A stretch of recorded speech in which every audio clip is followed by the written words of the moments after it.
Hey Aquarius, uh, this video is for those of you who are in a twin flame connection. So you could be a sun sign, moon sign, rising sign, or Venus sign Aquarius. Or you could be watching because your counterpart is an Aquarius. Either way, I'm happy you're here. And I'm so glad that you tuned in.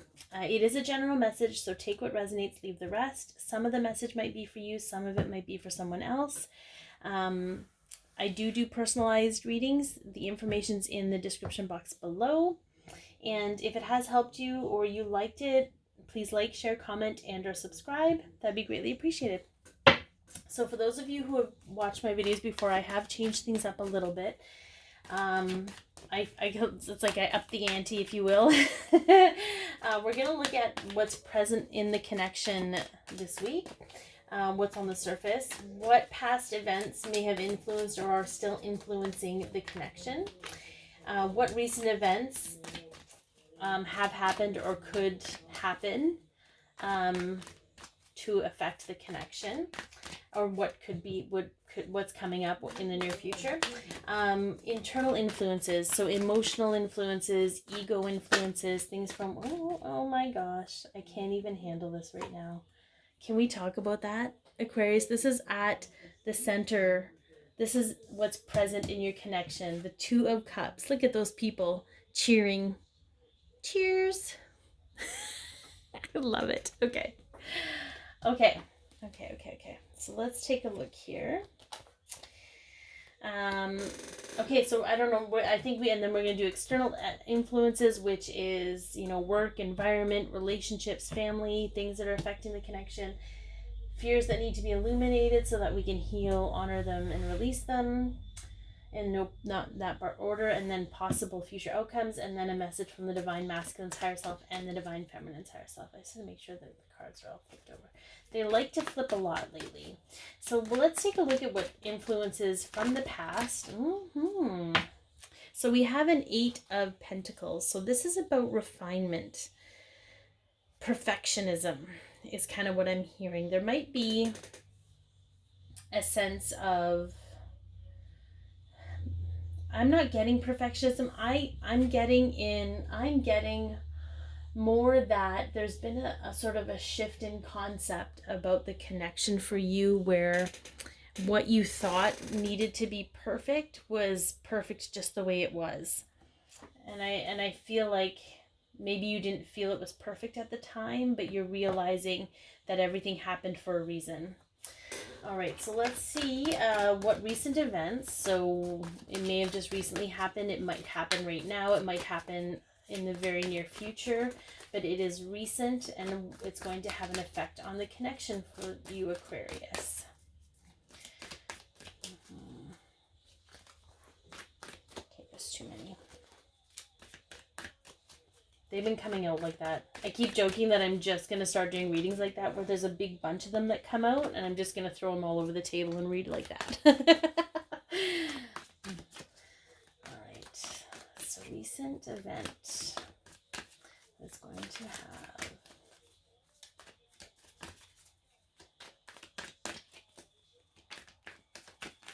Wow, they don't want to give me anything right now. Except big bunches of cards.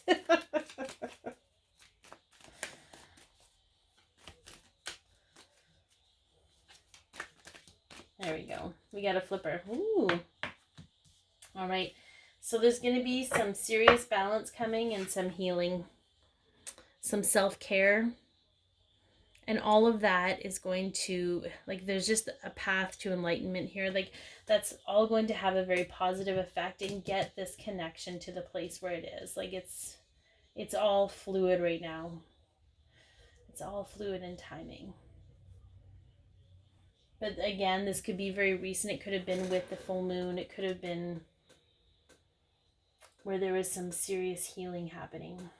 And I just feel like I'm hearing the word acceptance. And as one of the more dedicated mental signs of the Zodiac, Aquarius, it's not easy for you to accept without refinement or proof or statistical data, if you will. So let's take a look at the internal influences. So emotions that you or your counterpart are having, things of the ego. It's not always bad. Sometimes there's some really good stuff that happens that has a positive effect. I guess it all ends up being positive in the end, but this is all about awareness. So let's see what is having an effect. That's very interesting. We have the Four of Pentacles, and this is about control, about possession. I always giggle at this card because look at him. He's like so rigid about these coins. He's like using his toes to hang on to them. Like, if you want these coins, you got to go past my toes. Okay, so I feel like he's super dedicated about hanging on to things. And this could just be hanging on to, again, I feel like this is around the sense of perfection. About thinking, and maybe what I'm getting more from this Aquarius is sort of beating yourself up over, it's almost like, have you ever seen, like, I know I've struggled with this and not everybody will relate, but again, this could be a specific message. But when you gain weight as an adult and you look back at how you looked when you were younger and you're like, oh my God, why didn't I love my body then? It was like perfect. And then, it's sort of that lamenting about not appreciating the now. And I feel like maybe with your connection, or maybe this concept of what the connection was supposed to be like, was like, now you're kind of looking back and being like, well, it was perfect just the way it was supposed to be, kind of a thing, and really understanding what it all means. But in the ego space, or in the emotional space, there's a lot of blaming yourself over that. And it's sort of like recognizing that everything happened the way it was meant to happen, and it had to happen that way to bring that awareness to you about being in the present and trusting and knowing that things are perfect the way that they are. And again, everything happens for us, right? So all of these things are happening for you so that you can appreciate and know that's how it's supposed to be. So external influences. Okay, so this could be family, environment, or what have you. This is the King of Swords is about truth, about things being honest and expecting honesty and needing honesty. That's, it has to start from within and you being honest with yourself. But this is also can be very harsh words, very domineering. And this could be, I feel like this is father energy for some of you. So the words of your father, the beliefs of your father, trying to live up to your father's expectations or to feel validated by your father, may actually be having a detrimental effect on your connection. For some, when you grow up a certain way with, your father being a certain way or male figures in your life being a certain way, you have this preconceived notion that that's how all men are, but you're actually pigeonholing your counterpart in that space, and that may not be where he fits at all. He may not be like that at all. If you've been let down by all the other men in your life, you may actually expect your counterpart to let you down, and that's not really maybe that's not even what he's capable of, unless, so I feel like though, Aquarius, there's a lot of awareness around that for you. You recognize it, you're just not quite sure what to do about it yet, like how to really handle that and how to really shift the perspective on that. So let's take a look at fears being illuminated. What fear can we illuminate right now about this connection between Aquarius and the twin flame? What fear can be illuminated? Oh, that's very interesting. Secrets. So again, this is a trust. This is a trust. This is a space of trust for you. And again, I'm going to go back to this particular card because I feel like this is every single... And I know that this could be, energies could be reversed. It could be the divine masculine, divine feminine. So again, take it as it resonates. But this is every single pentacle is the same. But something has happened recently to shift your perspective so you can recognize that maybe perhaps this one isn't the same as the rest because they are the other half of you. And if you're not willing to let yourself down, If you're not, well, like if you're confident in you taking care of you, then you can be confident in your counterpart. But I feel the fear around that. Again, this is unknown things. This is secrets. Worrying that there won't be honesty and truth, or that there are hidden things. Perhaps you had a lot of distrust in your other relationships. So it's recognizing. So again, I'm hearing very clearly that you knew intuitively, you knew when you were experiencing situations that you couldn't trust, but you convinced yourself otherwise to not pursue that intuitive hit, that intuitive feeling, that gut check you had, that gut feeling. Okay. And I feel that in regards to this, it's trusting your intuition and knowing that it will guide you always, right? And that's how you're going to release the fear. You're going to understand and trust that you're not meant to know everything, but you will be guided intrinsically to where you need to go so that you're in the right place. I do not know. Wow, I just had a big energy suck there. Okay, I'm gonna drink of water. So maybe this could be a situation you had with your counterpart before, where you utilize the distrust you currently have for other people in intimate relationships, and you put that on them, and now you're looking back and seeing, you know what, maybe I shouldn't have done that, because there's no absolute proof of that. I just assume that because that's what everybody else has done to me. So I feel like it's going to take some time. There's going to be some healing and some balance that needs to take place, and a good reflection about, you know, the other relationships, and sort of closing the door on those because they no longer serve you, and being open to trusting your intuition with this individual because they are you. So instantly you're saying, if you don't trust them, you don't trust yourself. How's that for data? Let that one sink in, Aquarius, because I feel like that could serve a lot of people. All right, so what is the possible future outcome for you and your counterpart? Yep. I don't know who got this.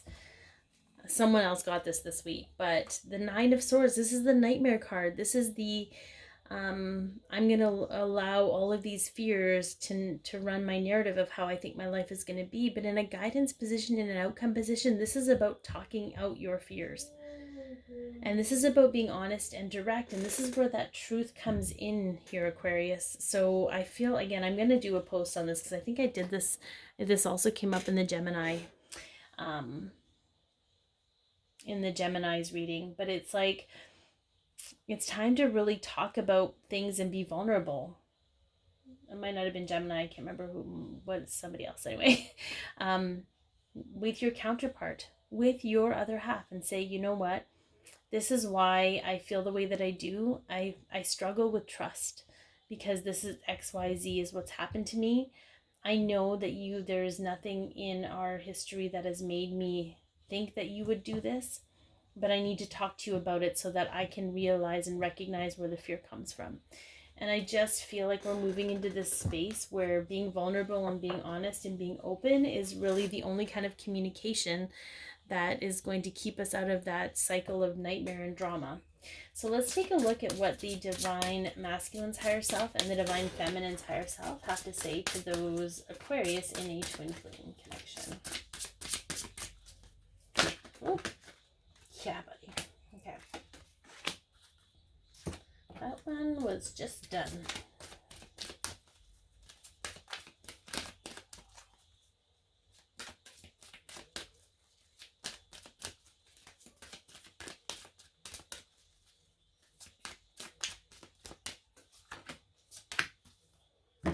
Okay. Calling in your soulmate and happiness. Okay. So Aquarius, yes. We all, in one way or another, are calling in our soulmate. But I feel for you, the shift is going to be when you allow your happiness to guide you, to know that you're on the right path, to know that your intuition is working, that if it gives you a sense of joy and happiness, then it is the right path. So in example, if you are thinking, I really want to communicate with my twin flame, and you get anything other than happiness, you're not quite there yet. Okay, that's illuminating a fear for you. But if you get happiness and then you talk yourself out of it, okay, that's something else altogether. That's sort of like when your head and your heart are aligned, it's a no-brainer, because the brain or the protective ego isn't arguing. The heart has no agenda. So go with your heart on what you need to do to heal yourself, to get in realignment, to see your soulmate as you, to see your twin flame as you, okay? So from the divine feminine's higher self, this could be the one. You've already met the romantic partner you seek and loneliness. I know that I'm never alone. So this is a very interesting combination, because again, we got this for someone else, but it's like, if you've been doubting, this is your answer, okay? This person is your twin flame. However, this could also mean that you've had past experiences with them or past lives with them, and that I feel the connection of loneliness or never being alone is your soul guidance team, okay? You are always in connection with your twin flame, and if you aren't ready to have the face-to-face conversation with them, then have it on a soul level. Do a meditation when you lay down at night or something, or just have that conversation with their higher self, because they will hear you. You just have to trust that the two of you can work into this, because I feel like you're ready to shift into this space. You both want this. You both want the Two of Cups, okay? But there's a lot of other little things that are influencing it right now that you have the responsibility and the control to deal with. So be your peace, love yourself, share your light, and have an amazing week, Aquarius.